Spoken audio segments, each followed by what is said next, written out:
নমস্কার বন্ধুরা, বৈশাখী Rasoi and blog থেকে আজ আমি রাজমার তরকারি বানিয়ে দেখাবো। আপনারা দেখতে থাকুন। এই রাজমার তরকারি বানানোর জন্য আমার যে যে উপকরণগুলো লাগবে আপনারা দেখতে থাকুন। এখানে আমি রাজমা নিয়েছি। এখানে আমি নিয়েছি ওই পেঁয়াজ পাতাগুলোর সাথে যে ছোট ছোট পেঁয়াজগুলো থাকে, ওই পেঁয়াজগুলো আমি কুচিয়ে নিয়েছি। আপনারা এমনি পেঁয়াজও কুচিয়ে নিতে পারেন, ওটাও ভালো হয় খেতে। এখানে আমি কাঁচা লঙ্কা একটা নিয়েছি। এখানে নিয়েছি রসুন আর আদা, এটা আমি ছিঁচে নেব। এখানে আমি নিয়েছি জিরা গুঁড়ো, ধনে গুঁড়ো, হলুদ গুঁড়ো, লঙ্কা গুঁড়ো, আর এখানে আমি ধনে পাতা কুচিয়ে নিয়েছি। এখানে আমি নিয়েছি ভাজা মশলা, এটা আমি ঘরেই বানিয়ে নিয়েছি। সমস্ত রকম গোটা মশলাকে আমি একটু গরম করে নিয়ে ওটাকে আমি গুঁড়িয়ে নিয়েছি। আর এখানে আমি গরম মশলার গুঁড়ো নিয়েছি। এখানে নিয়েছি আমি নুন, এখানে আছে সর্ষের তেল, এখানে আছে ঘি, আর আমি একটু চিনি নিয়েছি। আর আমি নিয়েছি একটা তেজপাতা, 5 ফোড়ন আর শুকনো লঙ্কা, আর একটু টমেটো কুচি নিয়েছি। আপনারা দেখতে থাকুন। কড়াইয়ে আমি সর্ষের তেল একটু দিয়ে রাজমাটাকে ভেজে নিচ্ছি। একটু হলুদও দিয়েছি, দিয়ে রাজমাটাকে একটু ভেজে নিচ্ছি। নিয়ে আমি প্রেসার কুকারে সিদ্ধ করতে দেব। এখন আমার ভাজা হয়ে গেছে এটা। এখন আমি প্রেসার কুকারে দিয়ে এটা সিদ্ধ করে নেব ভালো করে। রাজমাটা এই প্রেসার কুকারের মধ্যে দিয়ে এখন একটু সিদ্ধ করে নেব। প্রথমে আমি এই কড়াইয়ের মধ্যে একটু তেল ঢেলে নিচ্ছি। ওইদিকে আমি রাজমাটা সিদ্ধ হতে দিয়েছি। এখন আমি একটু মশলাটা বানিয়ে নেব, তাই আমি একটু তেল ঢেলে নিলাম। এখন আমি এই মশলাগুলো দিয়ে দেবো। 5 ফোড়ন আছে, শুকনো লঙ্কা, তেজপাতা, এটা আমি তেলের মধ্যে দিয়ে দিচ্ছি।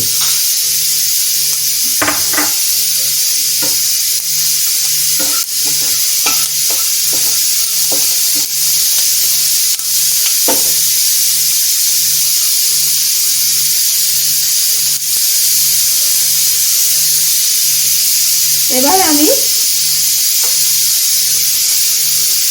এই যে পেঁয়াজ পাতা দিয়ে যে ছোট ছোট পেঁয়াজগুলো, ওই পেঁয়াজটা আমি এর তেলের মধ্যে দিয়ে দিচ্ছি।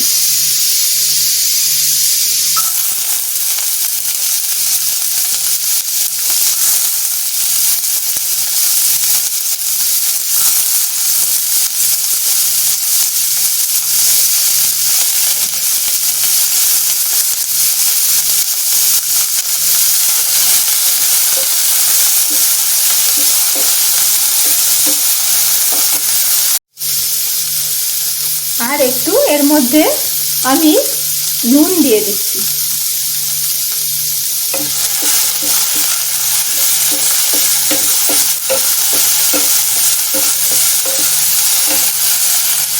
কাঁচা লঙ্কাটাও দিয়ে দিচ্ছি এর মধ্যে।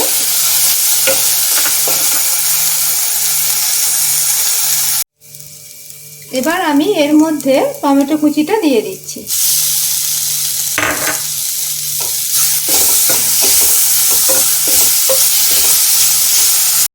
রসুন আদাটা আমি ছিঁচে নিয়েছি, এর মধ্যে দিয়ে দিচ্ছি।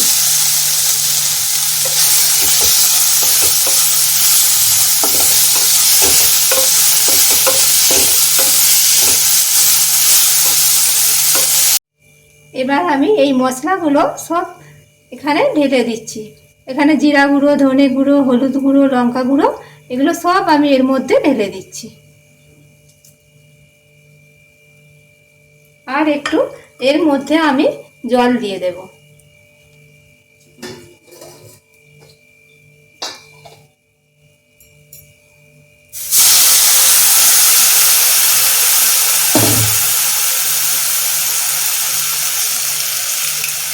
আর অল্প একটু চিনি দিয়ে দেবো এর মধ্যে, কালারটা ভালো আসবে। দিয়ে এবার আমি এটাকে ভালো করে কষাতে থাকবো। মশলাটা কষিয়ে নিয়ে আমি রাজমাটা এর মধ্যে ঢেলে দিলাম। এখন আমি এর মধ্যে একটু গরম মশলার গুঁড়ো ছড়িয়ে দিচ্ছি।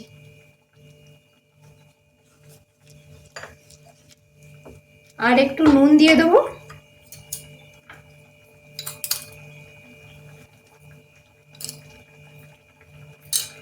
এটা আমি এখন একটু ঢাকা দিয়ে দেব, ঢাকা দিয়ে ফোটাবো।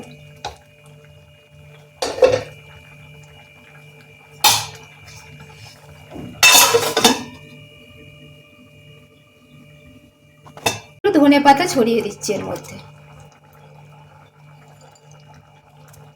ধনেপাতা ছড়িয়ে দিলাম। এবার একটু চাপা দিয়ে দিচ্ছি।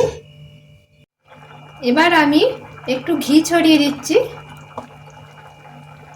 আর এই যে ভাজা মশলাটা আমি এটা এর মধ্যে ছড়িয়ে দিচ্ছি।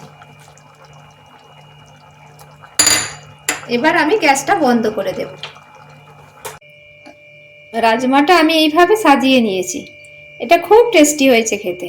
আপনারা এইভাবে একবার বানিয়ে খাবেন, আপনাদের খুবই ভালো লাগবে।